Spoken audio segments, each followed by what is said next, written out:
Saya Lydia Novega Ramayasa, NIM F1B018064, akan menjelaskan mengenai Best Alternative to Negotiated Agreement atau BATNA dan Zone of Possible Agreement atau ZOPA. Pengertian negosiasi menurut Casey adalah suatu proses di mana paling sedikit ada dua pihak dengan persepsi, kebutuhan, dan motivasi yang berbeda, mencoba untuk bisa bersepakat tentang suatu hal demi kepentingan bersama. Menurut Sarjono, negosiasi merupakan suatu usaha untuk dapat membangun kerjasama antara beberapa pihak. Berikutnya ada manfaat, prinsip, dan tahapan negosiasi.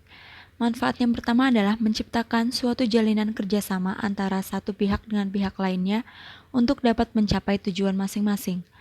Yang kedua, adanya saling pengertian di antara masing-masing pihak yang akan bernegosiasi mengenai kesepakatan yang akan diambil dan dampaknya bagi semua pihak. Yang ketiga, negosiasi akan bermanfaat bagi terciptanya suatu kesepakatan bersama yang saling menguntungkan bagi semua pihak yang akan bernegosiasi. Yang keempat, terciptanya suatu interaksi yang positif antara pihak-pihak yang akan bernegosiasi sehingga jalinan kerjasama akan menghasilkan suatu dampak yang lebih luas bagi banyak orang. Selanjutnya, ada 4 prinsip negosiasi, yaitu transparansi, akuntabilitas, keadilan, saling menghargai, dan juga saling menghormati. Kemudian ada tahapan negosiasi.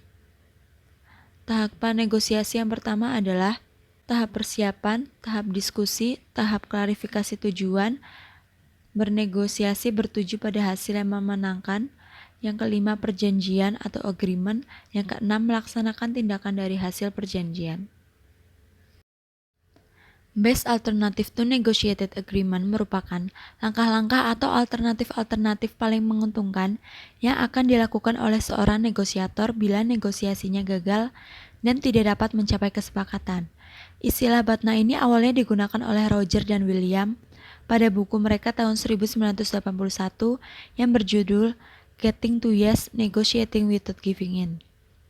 Zone of Possible Agreement atau ZOPA adalah suatu zona atau area yang memungkinkan terjadinya kesepakatan dalam proses negosiasi. Berikut adalah proses yang dikembangkan oleh Harvard Law School untuk mengembangkan alternatif terbaik untuk kesepakatan yang dinegosiasikan. Yang pertama, buat daftar semua alternatif untuk negosiasi saat ini. Apa yang dapat dilakukan jika negosiasinya gagal? Yang kedua, evaluasi nilai setiap alternatif. Berapa nilai setiap alternatif itu bagi saya? Yang ketiga, pilih alternatif yang akan memberikan nilai tertinggi bagi Anda. Ini adalah alternatif terbaik untuk kesepakatan yang dinegosiasikan. Yang keempat, setelah menentukan BATNA, hitung kesepakatan dengan nilai terendah yang ingin diterima. Pentingnya BATNA. BATNA sering digunakan dalam taktik negosiasi dan harus selalu dipertimbangkan sebelum negosiasi berlangsung. Tidaklah bijaksana untuk melakukan negosiasi yang serius tanpa mengetahui BATNA. Pentingnya mengetahui alternatif terbaik untuk kesepakatan yang akan dinegosiasikan adalah memberikan alternatif jika negosiasi gagal, memberikan kekuatan negosiasi, dan yang terakhir menentukan titik reservasi atau harga terburuk yang dapat diterima. Berikut adalah ilustrasi BATNA dan ZOPA. Diagram berikut menggambarkan alternatif terbaik masing-masing pihak untuk perjanjian yang dinegosiasikan. Dalam hal ini diilustrasikan sebagai penjual dan pembeli. ZOPA adalah singkatan dari Zone of Potential Agreement. Ini adalah tumpang tindih antara kisaran penyelesaian penjual dan pembeli. Rentang penyelesaian penjual adalah rentang yang dapat ditawar yang dapat diterima oleh penjual. Rentang penyelesaian pembeli adalah rentang yang dapat ditawar yang dapat diterima oleh pembeli. Kasus terburuk pembeli atau penjual adalah titik reservasi dari masing-masing pihak. Jika pembeli menawarkan harga yang lebih rendah dari kasus terburuk penjual, maka penjual lebih baik memilih alternatif. Jika penjual menawarkan harga yang lebih tinggi daripada kasus terburuk pembeli, maka pembeli lebih baik memilih alternatif. Ini adalah contoh dari BATNA dan ZOPA.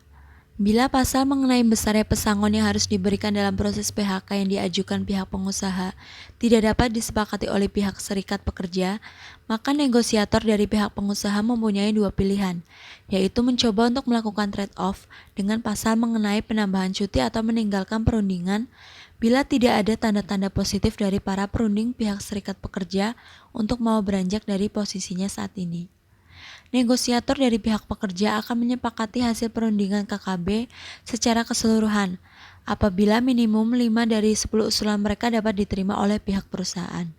Target upah minimum yang dikehendaki oleh pihak pekerja adalah Rp1.000.000, sedangkan reservasi price-nya adalah Rp750.000. Sedangkan target upah minimum yang dikehendaki oleh pihak pengusaha adalah Rp650.000 dan reservasi price-nya adalah Rp850.000. Zona antara Rp750.000 dan Rp850.000 merupakan ZOPA.